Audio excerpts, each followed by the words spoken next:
once you know the rules, it's very easy to write for SEO. That was Amber Bracegirdle, and we're talking about SEO hacks for food bloggers on episode 34 of the Chopped podcast.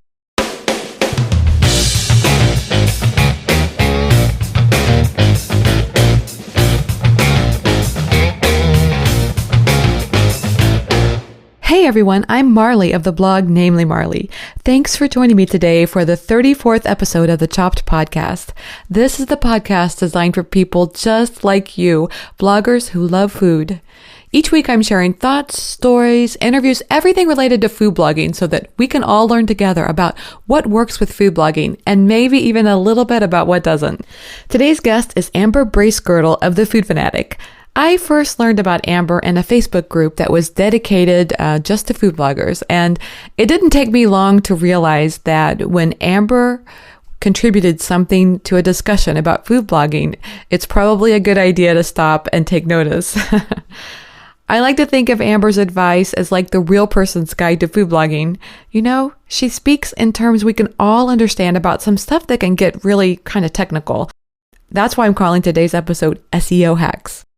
Today's episode is kind of long, but it's full of some really great stuff. So I thought I would keep today's intro really short so we can get straight to that interview with Amber and you could kind of take in all the goodness from there. So let's go straight to that interview. Everyone get out those headphones and let's talk about all things food blogging and so much more. Hey everyone, I'm so happy to have Amber Bracegirdle, managing editor of The Food Fanatic, on the show today. Amber, welcome to the Chopped podcast. Thanks so much for having me, Marley. I'm really glad to be here. Well, I'm so glad you're here. And Amber, I have just loved, we're in a group together on Facebook, and I always feel like when you make a comment, I am like definitely paying attention to what you have to say. So I'm really, really looking forward to talking with you today.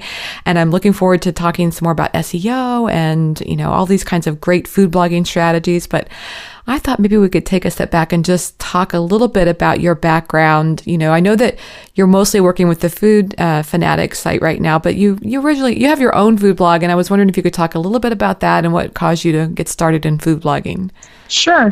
So I started blogging I started my site back in 2008, but I started thinking about it long before that.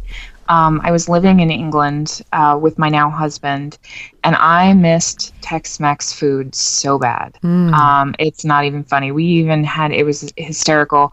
The tiny little village that we lived in had supposedly a Tex-Mex restaurant, but it was awful. It was so awful. And even one of the other famous Texas, well, I don't count myself as famous, but one of the famous Texas bloggers is Lisa Fain from Homesick Texan, and she talks about how when she first moved to New York City, she couldn't get things like Rotel, and it was exactly the same in England. I couldn't even get peanut butter other than Skippy. It was like, and that was an imported food, so it was like 9 pounds for a tiny jar of Skippy. Oh my gosh. And so I missed all of that food so bad, and so I kept calling my grandmother and saying, I need your recipes for all of these things. And she's like, but I don't have one. I just make it. Yeah. And I was like, okay, so we need to start fixing that. And so I would come home for visits and things like that, and we would get into her kitchen together and make recipes, and I would write stuff down. And to this day, the only one I didn't get was her famous fried rice. She made the best fried rice, and it's lost forever now, no. Sadly, because she passed away. But that was just kind of how I started really delving into the food of the cultures that I grew up in, because none of my family were Texan, but they all settled in San Antonio. Both of my parents were military brats whose parents retired here, and that's how they met. And I count myself very blessed to be a Texan, because it is such a mesh of fantastic cultures. You get German, you get Mexican, you get, Anglo-Saxon, and the food that comes out of that is so just amazing. To this day, my British husband, and one of his favorite foods is breakfast tacos. And I made them all the time in England because you just couldn't go out to the local corner store and get them like you can here. Yeah. And, I learned how to make tortillas myself and all of this stuff. And that's kind of like, where I started getting into cooking more and more. I had always cooked with my grandmother when I was a kid.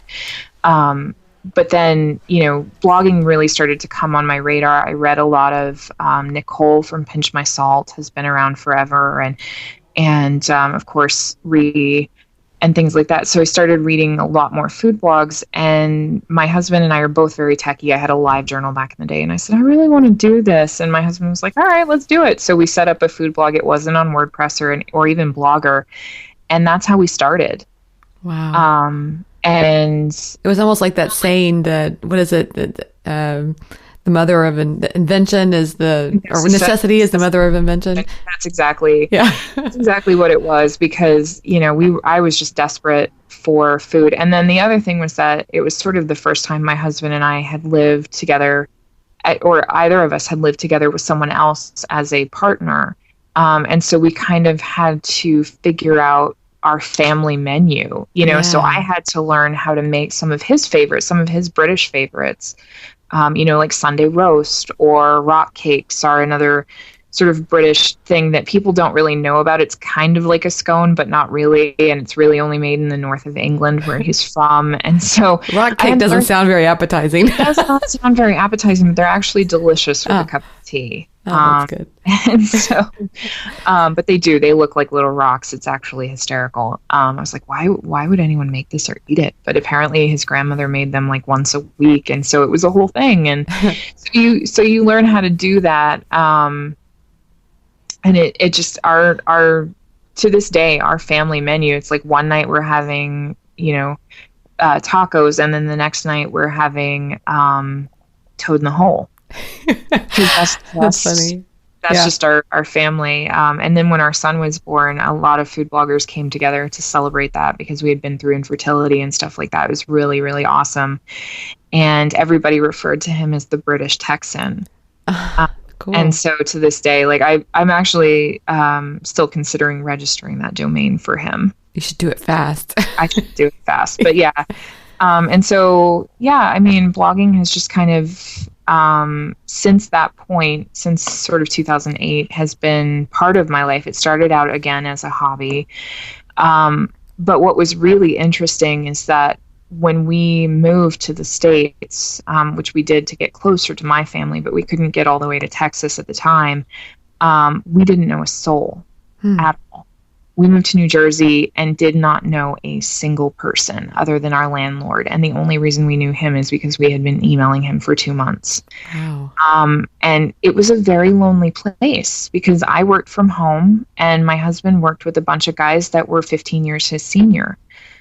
So it was really kind of like, how do you make friends as a grown-up?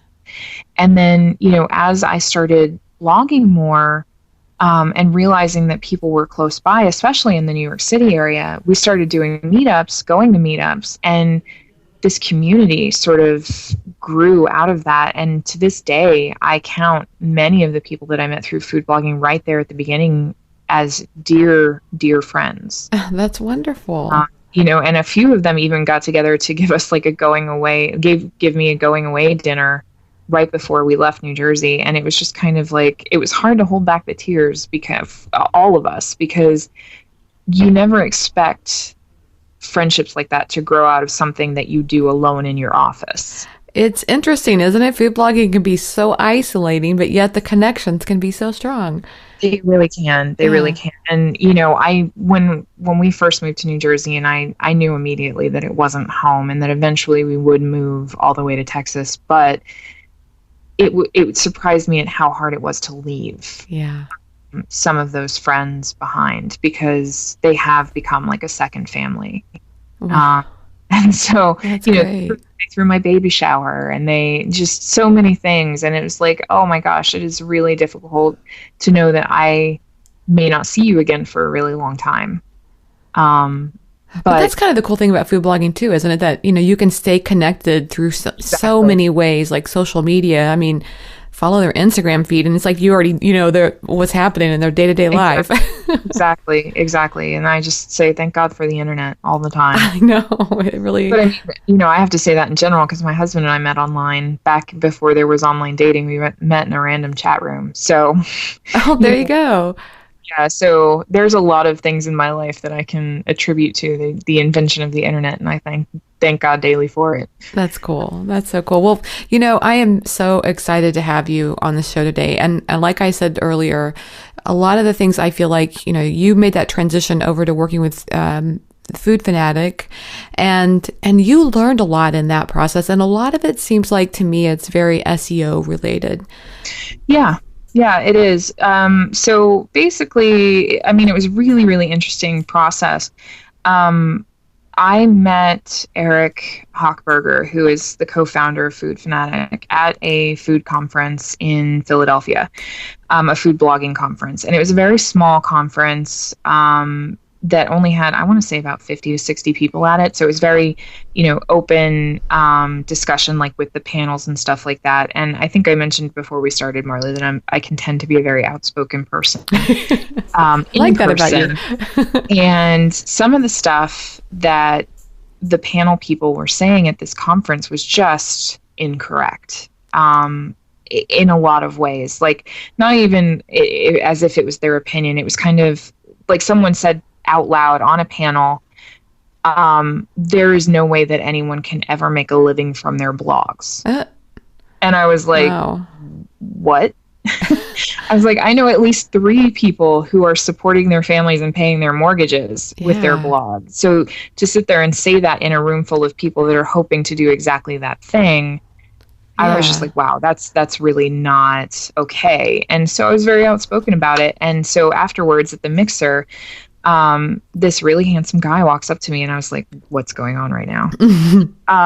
And he says to me, I really like how outspoken you are, and I'm looking to start a food site. I have several other sites. I was wondering if you would just be willing to talk to me about it, and maybe we can work out some sort of consulting gig. And I was like, yeah, maybe, because I had just started a new job in my former life as a fraud analyst. And so we got to talking, and he said, well, I have the domain, and that's pretty much all I have, but I run these 3 other sites that are in the entertainment space. So he runs the Hollywood Gossip, TV Fanatic, and Movie Fanatic, and all of them are really, really big. The Hollywood Gossip is the biggest. It has over 12 million page views a month. Wow. And so clearly the guy knows what he's doing, right? Yeah. Like as soon as he told me that, I was like, okay, I clearly have a lot of things to learn from him. Yeah. And so he said, well, I'm willing to teach you whatever you want to learn with regards to SEO, with regards to any of it, growing your traffic, whatever. But I really want your help in starting Food Fanatic. And so that's kind of how that relationship developed. And so as we developed Food Fanatic as a site, I had to learn on the fly a lot of the sort of strategies and techniques that they have in place for the other sites. And what works for entertainment does not always work for food. But right. I feel like there's still something to learn there. And so I just kind of took it all in. Mm-hmm. And we've been able to grow Food Fanatic from a site that literally was nothing on January 28th, 2013 to now having 500,000 page views a month. Wow, that's impressive. Yeah, and we work with so many great bloggers. I mean, there's Jamie from My Baking Addiction, and there's Carly from Buns in My Oven, and mm-hmm. So many. We don't really take traffic into account for who we bring on as contributors, and some of my favorite posts come from bloggers that people may have not yet heard of, and that's part of the point of Food Fanatic, is that we wanted to get each person writing about something that they're passionate about that maybe even they don't write about on their own site. To write for Food Fanatic. And that's actually where the name came from. Is like when we would say to someone to come write for Food Fanatic, what are you fanatical about? Like, what is your favorite kind of post to write for your own site? That's what we want you writing for us. Interesting. I love that. So they maybe have a blog that's about something a little more general, but they're very passionate about avocados, for example. And exactly. So, for example, Lindsay from Love and Olive Oil just came on with us, and she's writing about olive oil. Oh, perfect. All of her recipes will be with olive oil. Or Amy Sugarman from Sugary Sweets is, she's kind of an all over the place dessert blogger in terms of like what her content looks like. But for us, she does homemade candy. Nice. So she's really fantastic fudge recipes. And like one of the things that goes nuts on our site is she did like I forget what we actually even called it, but it's a saltine cracker candy that has like caramel and chocolate on it. And that goes crazy all the time. So yeah, I mean, for us, it was really about creating good content first, because, and Eric would tell you this too, if you were interviewing him, good content will always rule. I hear people say that a lot, and I always wonder, like, what does that mean exactly? Good content. How would you help somebody define that for themselves? Well, there's a couple of ways to look at it. If you're looking at it from a scientific point where, you want like quantifiable data, good content is a post that has over 300 words in it. Okay. Google doesn't say that anywhere out loud, but in SEO communities, that's kind of the generally accepted number. Right. But the longer, the better. Good content has internal links to other content on your site. So you're telling Google that not only are you writing about something new, but you're also an expert in these other things that you've written about before, and they're still relevant. Yeah. Good content is also about how popular it is, like how many page views it's getting. So, and that's not saying page views like in comparison to the entire internet. That's in comparison to your own site. I see. So, for example, if you only, like on my Bluebonnet Baker site, there's one post that always does well, and it's a 5-year-old post at this point, but it's a copycat recipe for a barbecue restaurant here in South Texas called Rudy's. And Rudy's has a creamed corn recipe that is ridiculous.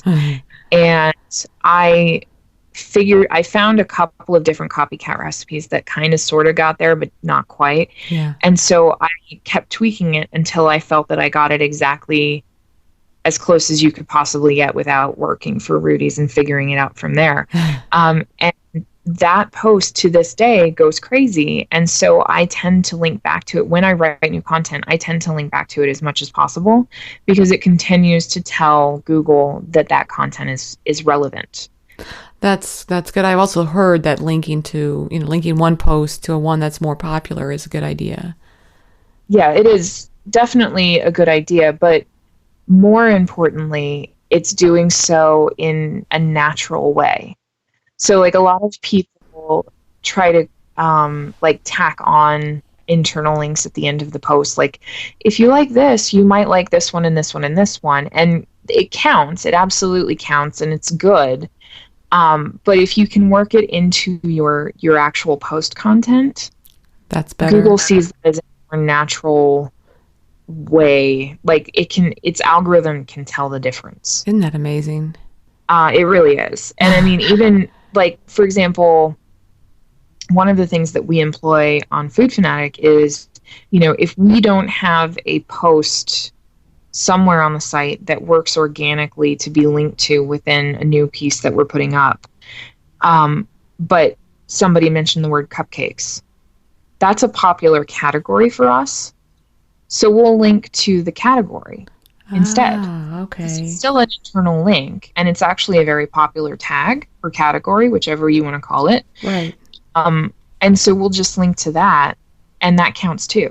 I see. I have done that in one example. I didn't actually realize that was something I was doing. And that is, I have a category called 101 Things to Do with Chickpeas, because I happen to love working with chickpeas. And, I have like desserts and all different kinds of foods related to chickpeas. And so now whenever I do a post, I always link to that category, but I never really thought of it as a thing I was doing. That's cool. Right. Right.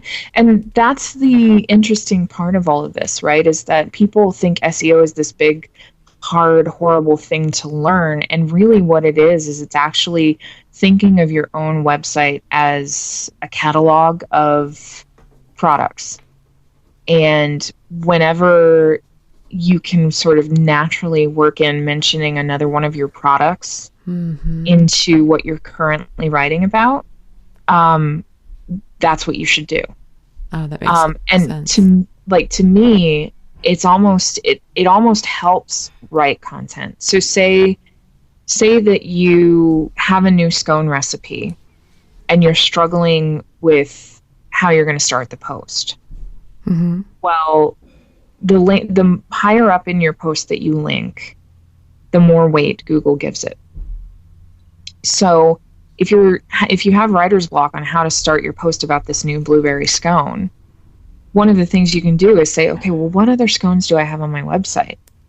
And then you can start your post with, lately I've been thinking about my caramel scones and how much I like them, but they're a little bit heavy for this time of year. Yes. So I wanted to use some fresh blueberries. Link on blueberries because you have that as a category.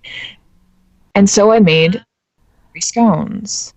I love it. And what a great way to start out the post anyway. Exactly. And so I personally, like, if I actually had time to write for Bluebonnet Baker, when I do write a post now, I actually find it very easy to start, because I start from that point of what other content do I have that fits in with this post. And it makes it a great way to sort of like naturally bring up those other things.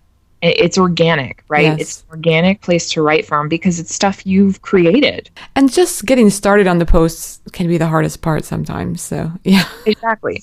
So if you have a spot that you know you can write from, and I've even gone back and like looked at old muffin recipes and stuff like that and been like, I really like, I have a recipe on Bluebonnet Baker for roasted pear and cranberry muffins, and I still remember those muffins because they were delicious to eat. Sounds great.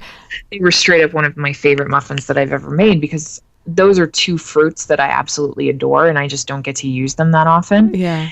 And I thought to when I went back and looked at them, and I was like, I really want to make a spring version of those, and I want to do roasted peaches with raspberries.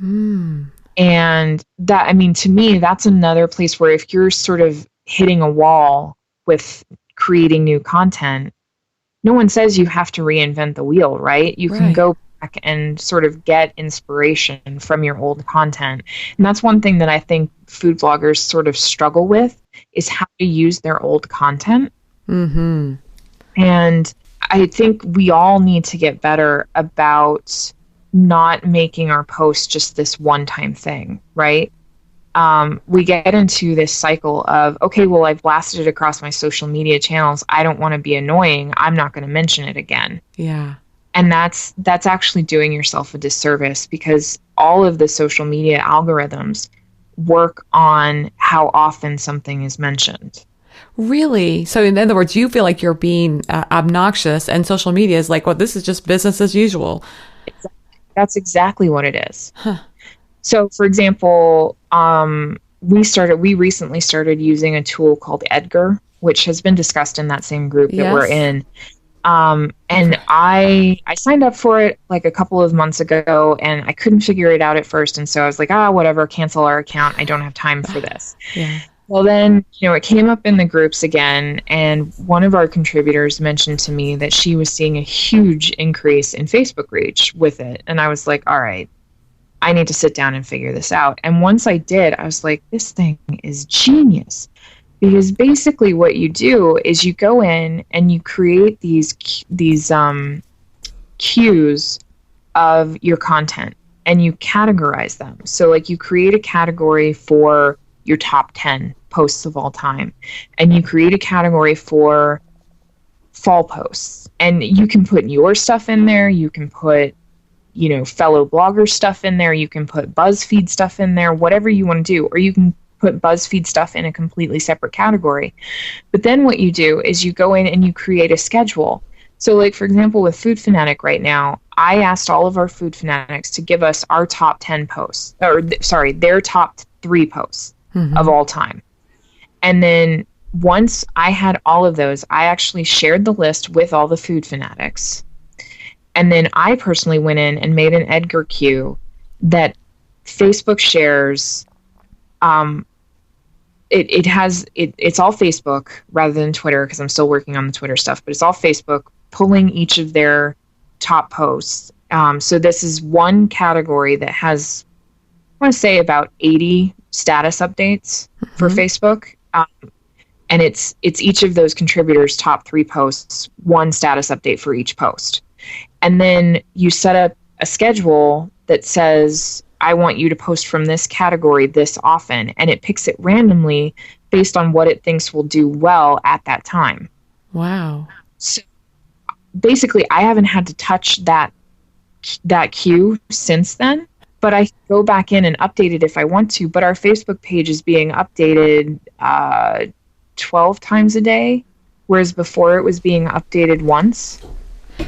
Okay, I think about this in two different ways. One, this is like if I was going to hire a virtual assistant, this is what I would want them to do. So it's almost like if I could put in a day's worth of work and do all this, and then I have my virtual assistant for the year. Yes, that's exactly what it is. On the other side, I would say if I were a virtual assistant, I would want to have this tool. Exactly. And in fact, we have a VA that works for Food Fanatic. That used to be a food blogger, and now she's actually a genealogy blogger.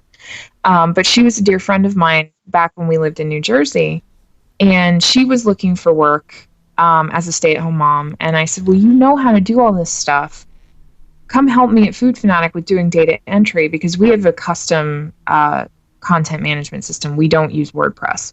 So we don't ask any of our contributors to put their content into our system because it would be too much for them to learn. So you guys designed your own? We did. Wow. That's Eric. That's all Eric. Wow. It's designed to the letter as to what Google wants from life. And so, we actually, like, for example, our ingredients are mapped to an ingredient database. We didn't want to sit there and make our contributors go in, and if the ingredient didn't exist, they need to add it with all the correct nutritional data. You know what I mean? So we had Karen come on and help us, and so she actually started a VA business, and I taught her how to use Edgar, and she's now using it across multiple clients. It's fantastic. Great.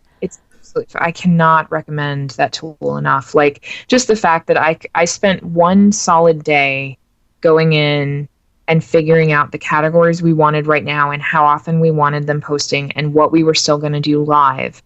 And I haven't had to touch it since. And your Facebook is getting updated 12 times a day. And our Facebook reach has gone through the roof. Oh my gosh. Everybody has to go get that right now. It's a little bit spendy, right? It's like $50 a month. You can attach up to 10 social media accounts. So if everyone's only worrying about Facebook and Twitter, you could split that with 5 bloggers. Oh, okay. That's a good plan because, I would think most people are focused. I mean, does it do Instagram as well? It doesn't do Instagram. Okay. Nobody does Instagram. Well, that's not entirely true. Oh, that's true. Hootsuite, I think they do that now, don't they? No, they don't either. They don't do it the way we all want them to do it. Basically, I got really excited because we use Hootsuite as well. And the way that Hootsuite does Instagram is that you create the post, and then they send you a reminder to go and post it, like literally press a button, right? Okay. That's how they do it. And I was like, oh, that's such a bummer. There's a tool called Schedugram that's based out of New Zealand, I think it is. They're $20 per Instagram account. But one-time fee? No, it's a monthly fee. Oh, okay. But they do Instagram scheduling the way all of us want it to do it. So Food Fanatic's Instagram account is updated that way because I was not about to give up my Instagram, and I was not about to sit here and log in and out of Instagram 10 times a day. Oh, yeah. And so that's how we update the Food Fanatic Instagram account. Oh, that's great. I think all of these kinds of tools, I mean, even if you did, somebody did spend $50 a month for something like Edgar, that is, for someone who doesn't have the money to hire a virtual assistant, that is at least, I think it has some return on investment. I definitely think it does. Cool. Even more so than, say, for example, boosting your Facebook post. I think it has more value than that.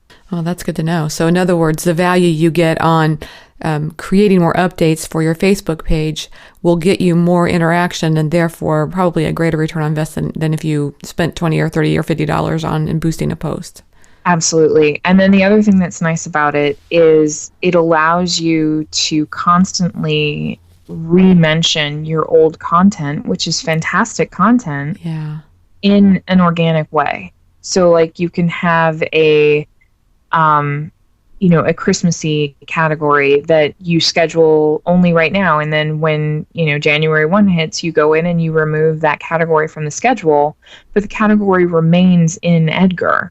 I So see. once you want to turn it back on, all you have to do is reschedule it. And you can, add stuff to it at any time. Oh, that's so great. And like you say, when seasons roll around and you want to start promoting, like it's fall right now, so you want to start promoting, all that great pumpkin stuff. Well, if you have to go searching through your site for it and then you realize, that this wasn't right or whatever. And so you end up not doing it, or you get, down a rabbit hole. But yeah, exactly. You get sidetracked. Yes. But having it all there in a category and stuff like that, it's really, really fantastic. I cannot say enough good things about it. And, they don't have an affiliate program, so that's not even a thing. Yeah. For me, it took a lot of pressure because Facebook for me was really a time suck. Yes. Because I was trying to make sure that it was updated twice a day with whatever posts were going live on Food Fanatic, because we have 2 posts go live a day. And so I was trying to make sure that that was happening because I want to make sure that our Food Fanatics are getting as much coverage as possible. But at the same time, I felt like I didn't have time to constantly be mentioning our old Food Fanatic content. And I also wanted to support all of our contributors by mentioning their stuff. And I was just like, there are not enough hours in the day. I can't sit here with Facebook Scheduler and do this for 70 hours. I'm not going to, we're not going to have any new content for Food Fanatic because I'm not going to be able to read any of it. And so Edgar just took that off my plate in a way that I was like, oh, the angels are singing. That's great. And I heard you say you post 2 times a day, and obviously you've got a lot of contributors, but for someone who's just an individual with their own food blog, do you have, obviously it sounds like what I think you hear you say is that more posting is better. I would say more posting is better. Even if once a week you're posting sort of a roundup or a, mentioning old posts in a new post kind of way, or, hey, these are a bunch of things that I really like at Target right now, which, by the way, Target has an affiliate program that you can sign up for. It's especially useful for people like me who live in Missouri, and I will refrain from making bad references about my state legislature that voted in a sales tax that now makes, Amazon not let us be on the affiliate program. So, right. So Target has one, which is really useful. Yeah. eBay does too. Yeah. And so I would say, for me, I still think the magic number for an individual blogger is if you can post 3 times a week. And it doesn't even have to be 3 new recipes. It can be 3 whatever. And that's a point that I really wanted to touch on because I know you have a lot of listeners. And something that comes up in a lot of our Facebook groups that really frustrates me is folks asking, well, should I do this or shouldn't I do this? I don't want to upset my readers. And my thing that I always say to myself, and I don't say it aloud in the groups because I don't want to upset anybody, but I'm going to say it here. Okay. Your blog is your blog. It's your blog. Write what you want to write about. People will read it. People want to know you. They want to know what's going on in your life. And if somebody tells you they don't want to hear about your kids, bye, Felicia. Like, too bad. Exactly. Because it's one person who said it. Right. And you have the page views to back you up that other people are reading it. Like, don't worry about it. People want to hear your authentic voice. They don't want you writing about stuff that you think they want to hear. Ah, amen, sister. I love that. I just want people to write what they want to write about. Don't sit here and overthink it. Yes. I want your blog to be about you. And if you have 10 kids that you're homeschooling, write about it. Yes. If you don't have any kids and you dress your dog in a bow tie every day, write about it. Yes. Like, this is cool stuff. And you will find your tribe that wants to read about it. And don't worry about what other people think, or if someone leaves a nasty comment, who cares? Like that, the internet, it makes it so easy for people to be jerks. Yes, it's true. So easy. And so if someone is having a bad day and they can be a jerk to you, they will. But it's your decision whether you're going to take that in. And you don't have to take that in, and you don't have to take any feedback that says that they can get to tell you what you get to write about on your own blog, because they don't. That's true. That's a really good point. And you could use that as verification you're on the right track, because I think if you're doing it right, there are going to be some people who don't like what you do. Exactly. You can't, which president was it that says you can't please 100% of the people 100% of the time? And it's absolutely true. And you shouldn't even bother trying. That's right. Like that should never be a goal in your life, because then you're living it for somebody else. Personally, the people I have met, like I met this one woman once. She never wanted to say something she had to apologize for. And I just found that to be so boring, you know? I mean, as an outspoken person, I had to apologize for a few things in my life, and I'm okay with that, because it was a learning experience. And I mean, I guess I want people to realize that it is interesting when you're writing about the hard stuff, and it is interesting when you're writing about the recipe failures. You know, start doing a series where you talk every Friday. You talk about the recipe failures that week. The Friday fails. I like it. Exactly. And ask your readers, hey, you know, any ideas why this failed? And I guarantee you're going to get engagement, because people who've had that failure before and found a solution are going to comment. Wow, that is such a great point, because I think sometimes as a food blogger, we want to put ourselves out there as the expert. Mm-hmm. And I think, you know, I actually heard somebody confirm this, and it's Elizabeth Gilbert, who is the author of Eat, Pray, Love. Right. She had a podcast for just a little while promoting her book, Magic Lessons. And she said, being the expert is boring. I mean, honestly, it's just like you already know it all at that point. And so it's not that intriguing. So why not put yourself out there? And I love what you just said. Like, let your audience contribute to what you're doing. Exactly. And I'll tell you, one of my favorite people in the entire world is a dear friend, Pam Anderson, the cookbook author. Uh-huh. And I knew Maggie and Family Behind Three Money Cooks way before either of us had a. We randomly met. I was working as a fraud analyst for a company that was based in the UK, and my boss's brother was Maggie's husband's best friend from the time that they were 2 years old. Oh my gosh! Wow. So we've known each other forever, and before food blogging was ever in the picture. And so I kind of considered them my East Coast family before any of this blogging stuff started even, and always referred to Pam as my East Coast mama. Aww. And she repeatedly told me, dinner's not done until the smoke alarm goes off. I love that. That has written 6 cookbooks, makes gourmet food on the reg, and dinner is not done until you've set the smoke alarm off. Oh my God, that's so funny. So, to me, I'm like, listen, this is a woman who lives her life owning up that, knowing and accepting that she's going to have missteps. And that's what makes it interesting. Ah, yes. And I think if we could all just embrace that a little bit more, like we don't have to have the perfect hair, the perfect this, the perfect food, the perfect kitchen. I think it would make food blogging a lot more interesting. I think it would make it a lot more accessible.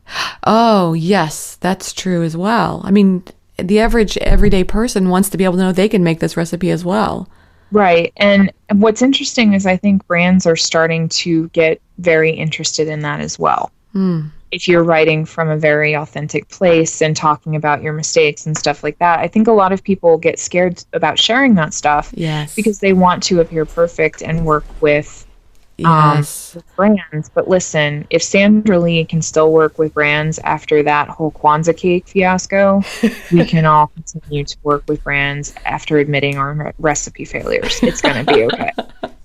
Oh, you know what? I have to tell you, I fall prey to that. I really do. I think I kind of grew up in the circumstances where I wanted to be the perfect one. And so every time I catch myself and you know, have a conversation with someone like you, like this, it just inspires me and it, you know, invigorates me and makes me even more excited to be a food blogger. Well, fantastic. I know. I'm not going to take a lot of credit for that. Oh, I no, you think can take it all. I just think there's definitely it's very easy to fall prey to a bubble, and I think that's circling back to all the SEO stuff, and I think we need to touch on syndication. Yeah. That's certainly where I was back in 2012, was that I had heard at multiple food blog conferences that sharing your content or giving people your content for free was awful, and it would get you in trouble with Google and all of these things. And I mean, for a start, to expect that Google would not keep getting smarter is a mistake. Yeah. And sure, maybe somebody got blacklisted on Google accidentally a long time ago when they thought the other site was the primary content creator. But people have been syndicating so much since, the dawn of time. They got smarter about it. Right. And one of the things that they do is they have instructions in their blogs about syndication that says, listen, just get the other site to link back to your original article. Right. That's literally all they need to consider it syndication. So whether you give the other site your full content, or they're just linking on a photo and a recipe name, it's both of them are considered syndication because they're taking your content and linking back to it. But personally, I feel like if they want the whole article, don't focus so much on those click-throughs. Focus on the fact that, Food Network or Martha Stewart or the Today Show is linking back to you, because those websites are huge.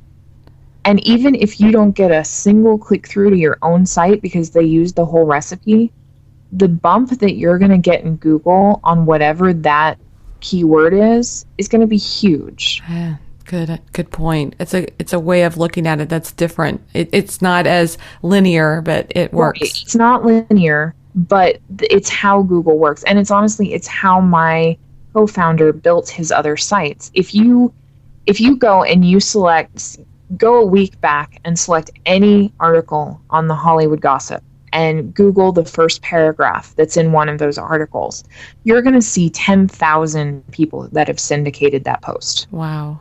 All he needs is for 3 or 4 of them to link back to him as the original source, and Google sees him as the original source regardless of if those other 10,000 did it or not. Interesting. Okay, so I think that's an interesting question, because I've had a large site that's reached out to me several times for my content, and they won't provide the link back. But maybe what you're saying is if somebody else is doing that, then it's okay. It is okay, but at the same time, when I saw that in your email to me, and we actually had a contributor that was working with those same folks, and should we just tell everybody who it is? Sure. It's One Green Planet. So, right. They have reached out to me several times asking for content, and yet they won't link back to my content, the original source of the content. And I've heard several other bloggers have the same experience. Right. And so my opinion on that is they're being jerks. Yeah, I get that too. Like, straight up, they're being jerks. And this is why I say that, is you're giving them your content for free. Yeah. They're a huge website. They make ad money. Right. And they make way more ad money than you do. Yep. So you're giving them your content for free, but you're not getting anything back for it. Yeah. And linking back to you is kind of the least that they can do. I would think so. I mean, they're getting a lot of traffic. Straight up, it's the least that they can do. It takes 2 seconds. Yeah. There's no reason for them not to do it. And one of the things that I'll point out with regards to that is, so for example, Food Fanatic, we allow our contributors, when they give us a post, to link to themselves twice within the post. Nice. Yeah, that's good. And so if we syndicate somewhere else, those links get pulled with our post to that other place. Oh, cool. Good. So for example, if we syndicate to the Huffington Post and someone is linked to themselves twice, they now have the Huffington Post linking to them. What a nice gift to give to people. Yeah. Exactly. We can't pay our contributors a lot, so this is one of the ways that we pay them back. And the way that we, in terms of SEO, the way that we sort of balance that is that we also, whether they've linked to Food Fanatic content in their post or not, we find a way to organically link to other Food Fanatic post in the content in the post twice. So for every 2 links out, there's at least 2 links in. Nice. And it balances out. So if you, for example, want to link to 3 of your friends in a new post that you're doing and they all have content that's relevant, in order to make sure that you're still balancing out your SEO and making sure that you can sort of maintain Google standing on that search term, just link to yourself 3 times within that post as well. That's not being selfish. That's being smart. Exactly. And it can be done, like I said earlier about like the categories, it can be done organically with the categories. It doesn't have to be when I made these fabulous chocolate cupcakes. It can be, we were talking about cupcakes the other day and link on the word cupcakes. Like it's that simple and it's that organic. It doesn't have to be hard work.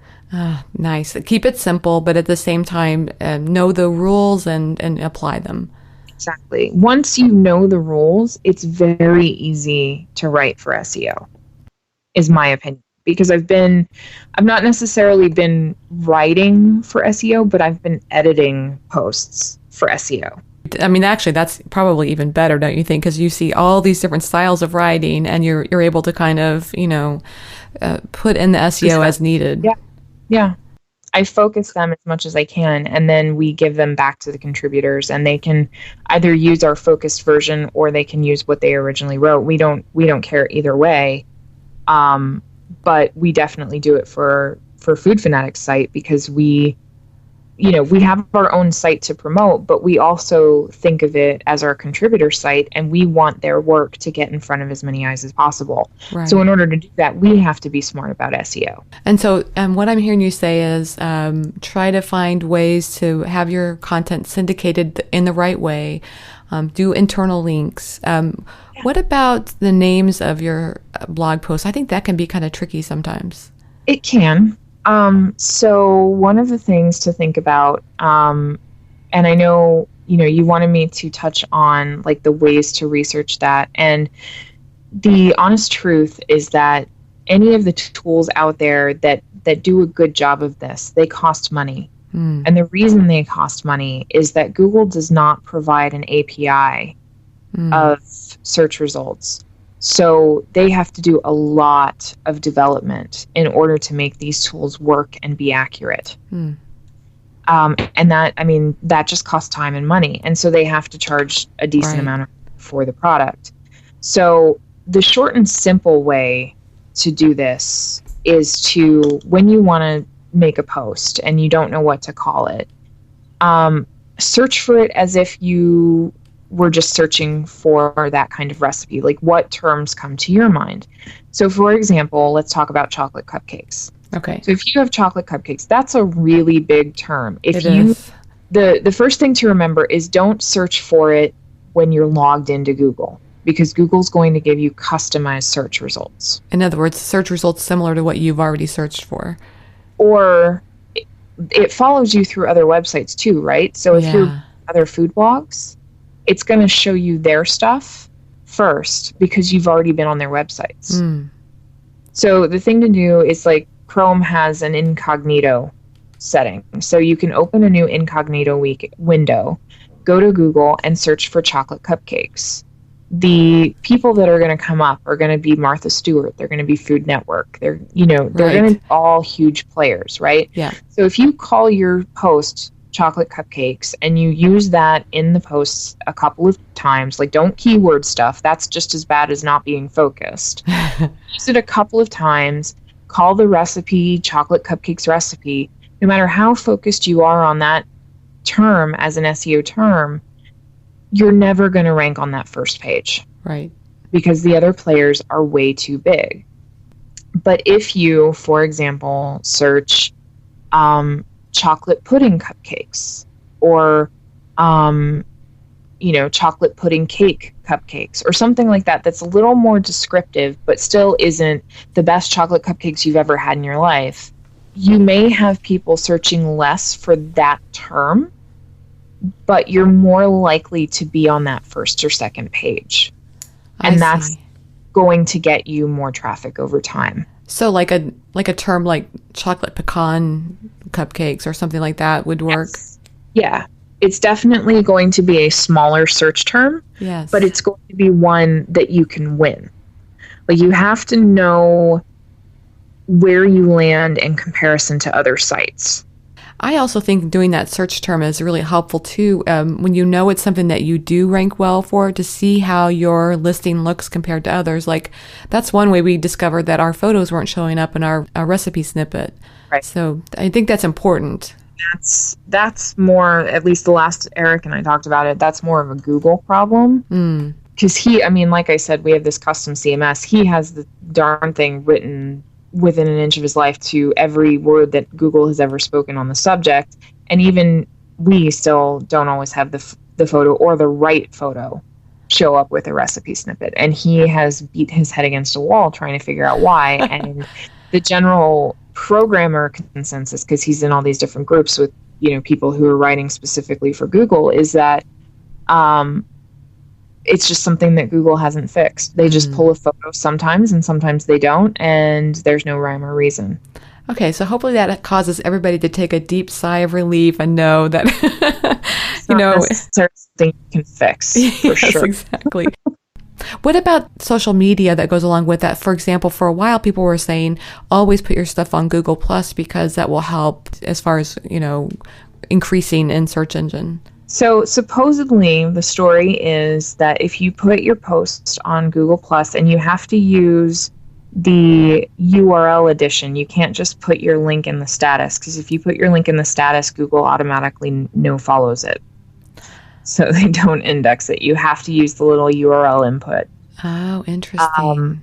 But supposedly the story is that they index it quicker. And that is supposedly still the case, but Google Plus is, to my understanding, kind of on the way out. It didn't take off the way they wanted it to. And I don't know that they're putting any development time into it. But as far as I know, the whole URL thing still works, because we still do it every day. And, Eric hasn't said to me, let's stop doing that. But it's a manual process that we have to do every day. So if we could get rid of it, we would. As far as I know, that is still a valid thing. But in terms of developing a community there, I'm sure that Chef Dennis would kick me for saying any of this. But as far as developing a community or anything there, we haven't found it worth our time. If you're having success there, I say keep on. If you're not, I would say don't stress about it. Oh, I love that. And I think, honestly, that could be the right statement for a lot of social media, is to find one that you just really love and do that. 100%. I mean, I personally, my favorite social media is Instagram. Ah, good. I don't post anything personally for my personal account. I don't post anything other than, like, if I'm making a recipe I'm excited about, like, I'll do a process shot. Yeah. I don't then go and get my DSLR stuff and put it on there. We do for Food Fanatic, but that's because we're promoting our fellow, we're promoting our contributors' work. And so I feel very differently about that. Plus, technically it's like a corporate account. But for my own personal stuff, I don't stress about it. And if other people are getting traffic from it, I'm like, yeah, that's awesome. That's great. I don't care enough to do that. And I think that's why I enjoy that social media the most, because I just, it's my life. And, like, I look back, I have a video on there from, like, when my kid was 2 days old, and you can hear him, like, being the little newborn and doing the newborn cries and stuff like that. And that's why I'm like, this is why I love Instagram. It's not easy to go back and look at your old Facebook posts. Like, they mess around with them and put them in the order that they think you want to see them and things like that. Instagram's not that way. And if Facebook ever screws that up, I'm going to be really upset. But I just think it's easy and it's fun. And a lot of people are like, well, you post too much of your kid to Instagram, then people start unfollowing you. And I'm like, giant who cares. Not just who cares, giant who cares. But I think you've got an interesting perspective because you have both a corporate and a personal account on Instagram. So I'm just curious if you have feedback for people based on some of the trends that you've seen in both. It's interesting. I mean, I haven't really seen a ton of trends. Like, I don't pay attention to who follows me and who doesn't on Instagram personally, other than like people who comment and say, you know, if it's someone that I don't know personally and they comment, I always make a point to reply to them.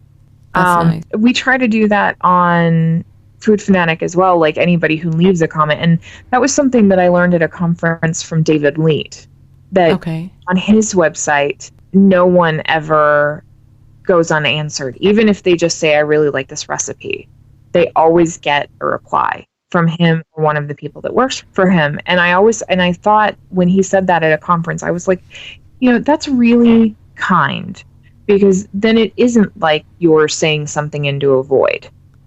Yeah, exactly. That's a very good point. And so for me, I think it's important to, even if somebody only says, oh, I really think this recipe looks great, I might make it, to say something back to them, you know, like, I hope you do, or yeah, I think it's kind. And so I think that's a great way to handle any of your social media accounts. But I also, you know, am fully aware that that could get overwhelming. You know, so it's about what works for you. That's really good advice. I think that's really important. Yeah. I mean, it's funny, you know, it's constantly referred to as social media, but we're not very social. We're just constantly shouting stuff. That's such a good point. And to not do it for any means other than it's kind. I like that. Mm-hmm. You know, in other words, I could see where people would say, oh, well, it increases engagement if I click like when somebody comments. But what about just the fact what you just said? It's kind. It's kind. And, you know, that's kind of how I live my life. I have a person in my life that I consider a mentor, and she, we've worked together since I was 18 years old, and she said to me right from the start, she said, I don't care what else you do in life, but first you must be kind. And it just resonated with me so much that that's what I try to do. And even if in a moment I'm not kind, you know, it goes back to that apologizing situation. If I'm not kind in a moment, because I can be quick to be like, no, you're wrong. And then I think to myself, that wasn't a kind way to say that. And I will absolutely go back and apologize. In fact, I just did it on Facebook, I want to say 2 weeks ago, to someone that's a friend that we have very different political views. Mm-hmm. And I posted something that she read and was very upset by. And the reason she was upset by it is because the way that the thing I posted, it was like it was a share. The way that it was said in that share was not nice. And I actually ended up taking it down and messaged her and said, you know, I don't know if you care or not, but I'm sorry, because I know that hurt your feelings and we may not agree, but it wasn't kind of me to do. And I think that there needs to be a lot more of that. I completely agree, especially in politics. Yeah. Yeah, I've kind of decided to stop posting a lot of political stuff to my Facebook, because again, it's just going to go off into a void, and people are not going to change their mind because you posted something. It's very polarizing. Yeah. And it just makes people feel bad. Yeah. Yeah. So not worth it. I've come to this conclusion that just because I have an opinion about something doesn't seem to matter. So, you know what I mean? Like, what difference does it make? It's not worth offending a person I care about. Exactly. And I kind of feel like that goes back to your blog content too, right? Is that people read you because you have an opinion about things. Mm-hmm. And people get so upset and like afraid of offending someone. But the thing is, like, there are ways to have an opinion without being polarizing. Yes. And it's just about, you know, striking that balance and recognizing that someone may get offended anyway. But if you've gone into it with kindness in your heart and just speaking what's true to you and what's authentic to what's going on in your life, if they get offended about that, that's on them. That's not on you. And you just kind of have to let that happen. Yeah. And who knows, maybe they're dealing with their own stuff and exactly. It had nothing to do with you. And so, I mean, and that's kind of why we encourage, like, our food fanatics, you know, we say to them all the time, we don't care what you write about so long as you're writing passionately. So any of them could write something that's super duper polarizing. We're still going to publish it because it's something they're passionate about. That passion actually is probably a good thing, I would think. It is. It absolutely is. And I think one of the things that's really interesting for us is that we try to, when someone comes to us and wants to contribute, we say to them, well, listen, I know you're passionate about baking, but is there one specific type of thing that you love to bake? And because the narrower the subject matter gets, the more interesting their post gets. Interesting. I can imagine where most people feel like, the more they expand, the more interesting it is. But I can see your point. It can't be everything to everyone. Yes. And you can't possibly be interested in every single kind of scone or muffin or cupcake there is. It can't always be the best ever. Yeah. And that we get into that bubble of this is the best cupcake ever. And it's like, no, it's not, because the one you wrote about 2 weeks ago was the best cupcake ever. Yes, exactly. So I feel like, we have to take a step back, get out of our bubble, and say, what do I really love writing about? And, I was just talking with someone yesterday that wants to come on and be a Food Fanatic contributor. And she's like, well, I really love doctoring up cake mixes, but I would be so scared to be that contributor. And I was like, bring it. But she was so scared. And I was like, no, that will be awesome. Number one, because people outside of the food blogging world and outside of this foodie world, yes, cake mixes constantly. So that's a huge, in my, thinking about it in terms of Food Fanatic, that's a huge win for us. Right. In terms of content. And I was like, yeah, let's do it. And I'm going to be your biggest champion on this. Oh, nice. It's something that she really loves, but she holds herself back from writing about on her own blog. And I was like, okay, let's stop doing that because I'm going to change your title. You're now managing editor and life coach. I just think if you love doing something and you're holding it back because of other people, to quote Oprah, you're not living your best life.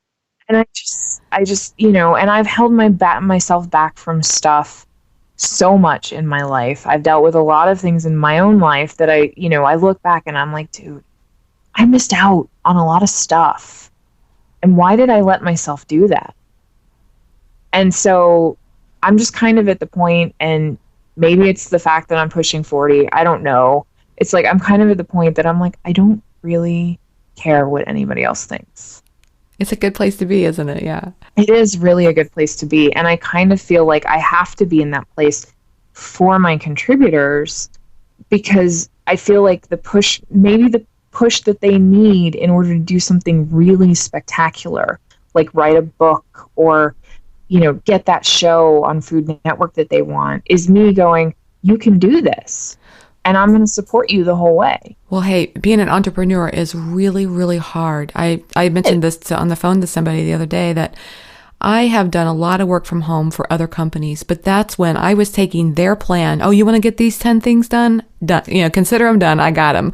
But then all of a sudden, I'm the one deciding what those 10 things are. It's really, really hard. It is. And it's intimidating. And what if you make the wrong step? Yes.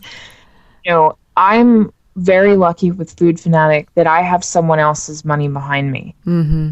But I feel like because I have that, I'm able to give my contributors a buffer of, you want to try this or you want to work with this brand, but you don't feel comfortable putting it on your own site yet. Let's do it for Food Fanatic. Let's see how it works. Yeah. I really don't like self-imposed guilt for no reason. And so I constantly combat that, both with my contributors and, with my food blogging friends, that I'm like, listen, just tell it like it is. That's what people want to hear. Be honest. If, something broke and you had to replace it and you think this is the best thing since sliced bread, say so. Like, why wouldn't you say so? Probably because we worry about stepping on somebody's toes or, who knows. It's self-imposed guilt. That's exactly what it is. It goes right back to your blog is your blog. And if a brand wants to tell you that you're writing the wrong things, tell them to prove you wrong. Right. And you'll write about that too. That's interesting. And that's, and those whole negotiation skills of working with brands is tricky, especially when you're new at it. So having somebody experienced like you is really helpful. I wouldn't say I'm that experienced, but I mean, I try. Yeah. I try, but it is, I will straight up say we don't work with nearly as many brands on Food Fanatic as we want to. And part of it is my own failings of making those connections because I'm not good at cold calling. There are people out there that are fantastic at cold calling, and I want a relationship in place before I start working with someone. So like if the brands that you see on Food Fanatic are there because I have a fantastic relationship with the PR rep that reps that company. And we work well together. And so we know that like if we create a project together, all the deliverables are going to happen exactly as we've set them to. And, I'm going to be the liaison between the blogger and her, and she's going to know exactly that, she asked me for a specific thing. She's going to have it exactly when I say she'll have it, et cetera, et cetera, et cetera. Whereas sometimes you go and you cold call a brand. This happened to me years ago with, one of the bigger brands that makes food processors and stuff like that, where, they sent me a food processor and it was great and I liked it and blah, blah, blah, blah, blah. And I wrote about it for free and created a recipe for free. But it was an expensive food processor. So I felt like I was compensated, and which, by the way, don't let anybody tell you that you can't do that, because plenty of us are happy occasionally to be compensated by a product because it's expensive. Yeah. Like, let's not let that stop us. Plus it creates a bigger relationship usually. Right. With this food processor brand that I was working with, I did a giveaway as well. And it's a huge brand. Like if I said the brand, I'm not going to say the brand because I think the people who do work with them now, it's a different PR company and stuff like that. So I don't want to give them a bad name now. Back then, the dude just went off the map.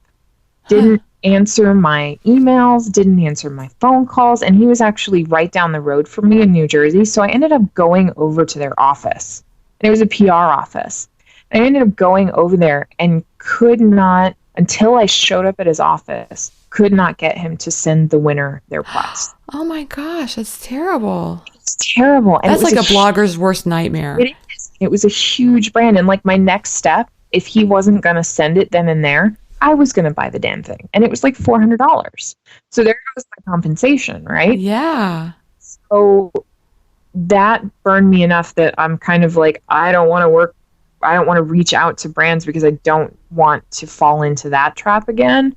But repping all of these other contributors and trying to get them brand work, if maybe they're not big enough to take, to go out and ask for it themselves, to me is a great motivator. So I'm trying to push myself out of that box and be like, listen, just go and cold call. But it's hard. It's hard if that's not your skill set. And I think the thing about bloggers is when we take up this thing, because we are, a lot of us, naturally introverted. Yes, and I think so. From home, and we like working on our own. And when teamwork works out, it's great, but it's stuff that we've personally gone out and opted into rather than being into.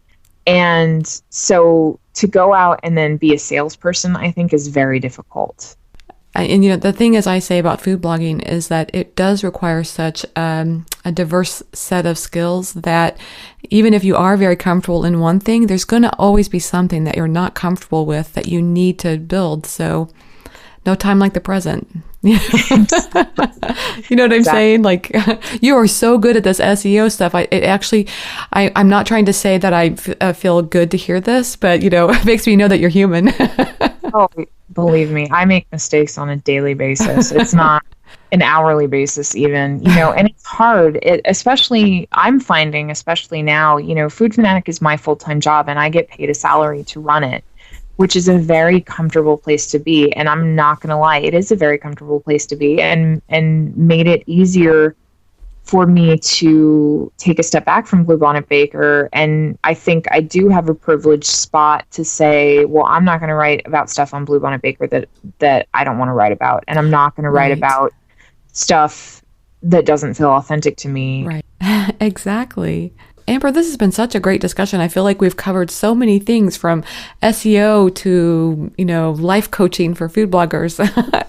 I'm really thrilled. But I just thought we could end with a few quick, fun questions here at the end of the interview. So what's one food item you can't live without? Oh, gosh. Tortillas. Freshly made tortillas. Wow. I have never actually made my own homemade tortillas. Are they hard to make? They're not hard to make at all. But to get them the way I like, I don't make them well, in my personal opinion. It's one of my favorite things about being home in Texas now is yes. All of the grocery stores here have little abuelitas working for them in their bakery. And you can go to H-E-B, which is the local grocery store here, and you can get a pack of freshly made tortillas that's still hot. Oh man, you must love that. It's amazing. And any time that one of my Texas friends would come and visit us, that was the entrance fee to the guest room, was they had to bring tortillas from H-E-B. And now you could just go get them yourself. So I would say that definitely tortillas are something that I can't live without. Okay, so what's the favorite app on your phone? Lindsay from Olive Oil really needs to take the blame for this one. She mentioned in a post that she was playing this game. It's a Disney game called Tsum Tsum. I don't know if you've seen the advertisements, or they have them at Target and stuff like this. It's this thing that's come over from Japan, and I'm not going to claim to totally understand it, but they're kind of these adorable little stuffed animal versions of all the Disney characters that kind of look like giant pills. Like, I don't know how to describe it, but they have a game that's like a matching game where like you have to connect the same characters as if they fall down into a vending machine, and you have to connect the same characters to create a chain, and then you get points the more of those you do in a minute. And I am completely 100% addicted to that. And she mentioned it in a post, and I was like, what is that? Because I'm a huge Disney file. I used to work at Disney World. And so I went and looked at the game, and I was like, oh, this is trouble. And yet you were hooked. Yeah, my husband will tell you, he's like, I hate that game. Because if you don't have anything going on, I'm like, putting up Tsum Tsum. And he's like, you're not. And I'm like, but just 1 minute. And he's like, 20 minutes later, yeah. 20 minutes later. So it's good for your brain, right, to play games? It is. It is very good for your brain. And I feel like, the whole matching and making a chain thing really makes you think and match. So yeah, that would be my favorite app, which I know is probably not your typical food blogger answer, but I was a geek and a gamer first. So oh no, I think it's a great answer. I mean, I really do feel like it's important to have some kind of stress release in your day, and that's a great way of doing that. Absolutely. Yeah. Okay, so you don't sound like you have very much time for TV, but if you do, do you have a favorite show that you watch? You were going to crack up. I was just saying, I bet you're scouring for what can I say here? I mean, that my husband and I watch together is The Big Bang Theory. Oh, that's good. It hits close to home. Yeah. It hits close to home, Big Bang Theory. But if I'm going for Lifetime Achievement Award here, a favorite television show, it's actually Days of Our Lives. I have watched that since I was a toddler. Wow. And my grandparents had it on every single day at lunchtime when my whole family would eat lunch together. My parents would come home from work to their house, and my sister and I would be at my grandparents' house all summer. And it was within driving distance of my parents' work and both of my uncles' work. So we literally had like a huge family lunch every day watching of every summer while I was growing up, and we always watched Days of Our Lives. So as soon as those chimes start and the old doctor, Tom, starts saying, these are the days of our lives, I am right back in my grandmother's kitchen. I'm 9 years old, and I'm stirring soup on the stove for everybody to come home and eat lunch. It just makes me happy. It's one of those things that like I can put on and not pay too much attention to, but I know exactly what's going on. And even if I miss it for 2 weeks, I can tune back in. I'm not that far lost. I know. And I lived in England for 2.5 years and didn't see it the whole time I was there. And I started watching it the second we got back to the United States. So that's, yeah, I would, and it's ridiculous. And I know it's ridiculous. The plot lines, the acting, they're all terrible. Don't care. It's Still more about the connection and the family. Yeah. It is. And, you know, and I think of like the storylines that are happening now and what my grandmother would say about them. And it just makes me happy. Oh, So, that's good. you know, I'll still watch it until they, God forbid, take it off the air. And every couple of years they threaten to, and people will write and say, don't do it. And I may very well be one of those people. Amber, how can people find you online? So if you want to talk about Food Fanatic or SEO stuff, probably the best thing to do is email me at amber@foodfanatic.com. I'm on Twitter. I run both at Bluebonnet Baker and at Food Fanatical. The same goes for Instagram. And yeah, and then I'm just on Facebook. I'm Amber Bracegirdle. You can friend me. You can reach out to me in the Facebook groups, all that good stuff. I'm happy to answer any questions that anybody has that we didn't cover. Amber, thanks so much for taking the time to talk with me today. I had a great time. Oh, I'm glad, Marley. I'm so glad we did this. I really had a great time too. Thanks to Amber Bracegirdle for joining me on today's episode of the Chopped Podcast. If you were busy running around and couldn't jot down something important, don't worry. We took the notes for you. Just head on over to choppedcon.com where I put up links for each show, including the stuff we talked about today and more information about our guests. I hope you're loving the Chopped Podcast. If so, it would mean the world to me if you'd head over to iTunes or Stitcher and give it a review. You can do that right now. Also, you can spread the word about the Chopped Podcast using @ChoppedCon on Twitter or Instagram or even Facebook. Your shout outs really mean a lot. You inspire me, so I hope today's show was helpful and inspirational to you as well. Thanks for listening and have a great week.